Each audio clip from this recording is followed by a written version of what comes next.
जो railway track पे मैं सुसाइड करने जा रही हूँ वहाँ पे हमारे जो मेन हीरो है मिस्टर मिश्रा, यश मिश्रा, उनकी एंट्री होती है और फिर वो मुझे वहाँ पे बचाते हैं।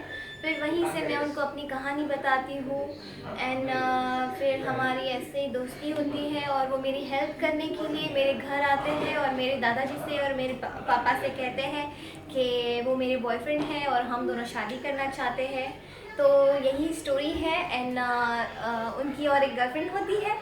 जो आपको फिल्म देखेंगे तो आपको पता चलेगा कि लास्ट में हीरो होता किसका है एक्चुअल में। तो आपको बहुत ही अच्छा लगेगा। स्टोरी बहुत प्यारी है और इस फिल्म के सॉन्ग्स भी बहुत प्यारे हैं, जिसके कुछ गाने यश जी ने भी गाए हैं और उनका बहुत ही प्यारा वॉइस है और बहुत ही अच्छे हैं वो।